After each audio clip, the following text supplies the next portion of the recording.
Dengan mengantuk, mohon izin, mohon maaf, itu lebih kembali pertama selain kepada niat adalah pengaturan waktu. Coba dicek. Mungkin ada kebiasaan yang menjadi kembali kebiasaan baru sehingga perlu adaptasi kembali. Ya, yang pertama misal belum terbiasa untuk bangun lebih awal ya dalam konteks subuh. Maka direncanakan dari awal bangun jam berapa, aktivitas disesuaikan. Alhamdulillah. Misal yang tadinya siangnya terlalu banyak aktivitas, dicek kembali mana yang betul-betul aktivitas pokok, yang lainnya istirahat. Karena sederhana sekali, kalau bukan siang datang malam. Terlalu sibuk siangnya maka akan banyak istirahat di malam harinya.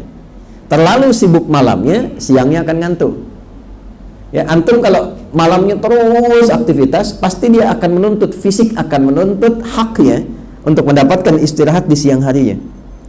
Kebalikannya, kalau siangnya terlalu banyak aktivitas, malamnya pun akan demikian. Apalagi kalau siangnya sibuk, malamnya sibuk, tidurnya telat. Itu sudah otomatis, kalaupun dipaksakan bangun dalam keadaan menjelang subuh, itu subuhnya pasti dapat ngantuk. Pasti itu. Maka apa yang dilakukan manajemen Nabi SAW? Siang beraktivitas. Nabi itu kalau sudah masuk waktu Isya, selesai Isya, silahkan cek dalam hadis-hadis. Ba'da Isya itu langsung istirahat. Cuma sedikit evaluasi dengan istri beliau tercinta. Ngobrol sebentar, evaluasi keluarga. Setelah itu menjelang istirahat beliau istighfar 70 sampai dengan 100 kali dan mengevaluasi kegiatan sebelumnya. Karena perintah dari Allah, fa idza faraghta fansab wa ila rabbika farghab. Kalau telah selesai yang sebelumnya, dipersiapkan yang akan datang. Nah, ini bimbingan ini berlakunya yang pertama itu sebelum tidur. Jadi dibiasakan sebelum tidur, apapun itu dievaluasi dulu. Baik itu ibadah akhirat kita ataupun aktivitas dunia kita. Contoh, untuk yang akhirat. Hari ini saya sholatnya dalam 5 kali itu berjamaah berapa kali? Cek dari subuh sampai Isya. Ya?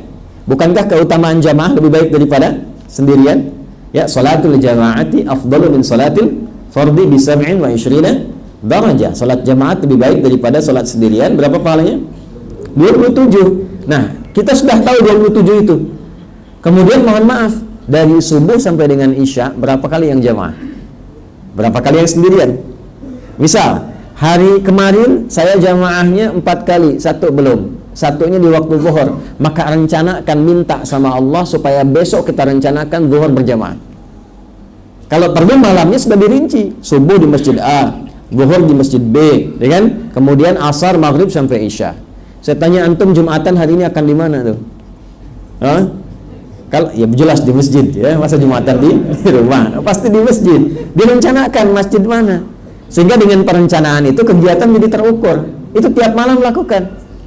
Lalu kegiatan dunia misalnya, ya mohon maaf, dalam sehari itu berapa kali sudah perhatian terhadap anak? Jangan-jangan pada anak pun belum sempat nyapa. Ya, pada keluarga seperti apa? Pada ibu sudah menyapa atau belum? Sudah mendoakan keluarga atau belum? Ya. Nanti setelah semuanya direncanakan, yang kurang-kurang istighfari, itulah maksudnya 70 sampai 100. Supaya dalam tidurnya Allah ridha. Jadi kalau orang terbiasa istighfar, mengoreksi, mengevaluasi istighfar, itu akan membantu dia mendapatkan suasana tidur yang tenang. Akhirnya tidurnya lebih tenang, lebih enak, lebih nyaman.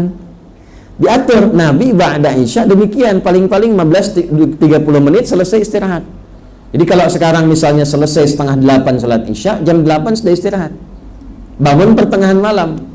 Ya, saya pernah mengukur itu dalam hadis, kalau kurang lebih setengah 8, jam 8 selesai, itu bangunnya kurang lebih jam setengah 2 lah. Itu rata-rata itu seperti itu. Setengah 2, kalau sepertiga malamnya setengah 3 kurang lebih.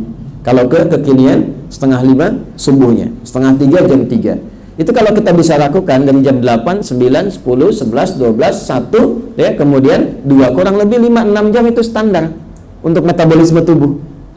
Nah, itu butuh latihan. Kalau kita biasakan demikian, bangun standarnya 5-6 jam, tergantung jam berapa kita istirahat, itu tubuh akan menyesuaikan dengan sendirinya terbawa. Nah, apakah Nabi pernah begadang? Pernah. Kalau ada perlunya. Ya, makanya kan rumusnya begadang jangan begadang. Begadang boleh saja kalau ada perlunya. Nah, Nabi itu tercatat pernah begadang kalau ada perlunya. Apa di antara perlunya? Diskusi hukum.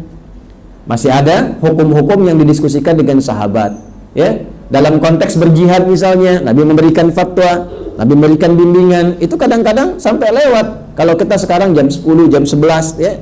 Tapi karena tubuh sudah terbiasa, sudah terlatih bangun jam sekian, itu terbawa lagi. Terbiasa lagi, metabolismenya sudah bisa menyesuaikan. Karena itu mohon izin dicek dulu jam berapa istirahatnya, jam berapa tidurnya. Sekarang dievaluasi kegiatannya, mana yang berkualitas, mana yang tidak berkualitas. Yang kurang-kurang bagus, dikit-sedikit dikurangi.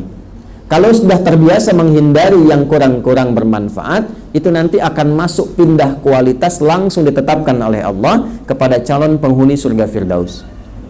Ya, nggak cukup dengan amin, kita petakan dulu, ya. Di antara ciri khas calon penghuni Firdaus itu meninggalkan segala yang tidak penting.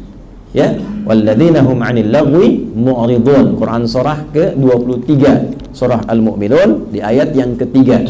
Qad aflahal mu'minun, satu, alladzina hum fi salatihim khashi'un, dua, walladzina hum 'anil lagwi mu'ridun. Yaitu orang-orang yang gemar memfokuskan kegiatannya pada yang bermanfaat saja. Jadi kalau tak bermanfaat sudah tinggalkan. Kita bicara tak bermanfaat, diam. Memandang tak ada manfaatnya, palingkan. Malam-malam nggak ada manfaatnya, untuk apa kemudian diteruskan? Istirahat saja, ya. Wah, ini ada kegiatan bola rame misalnya kan, jamnya bisa mengganggu aktivitas kita. Sekarang kan eranya sudah berubah, apa yang dilihat malam bisa ditonton besok, ya. Antum nggak dapat ceramah sekarang, besok tayang di YouTube kan, ya kan. Jadi kalau bisa dilihat besok, kenapa dipaksakan malam yang merusak inti ibadah kita? Tahajud tuh nggak bisa dibesokin. Dan tahajud malam ini beda dengan tahajud besok. Jadi kalau nggak dapat malam ini, belum tentu dapat besok. Kan belum tentu hidup. Ya, jelas ya? Ya, baik. Wallahu a'lam bishawab.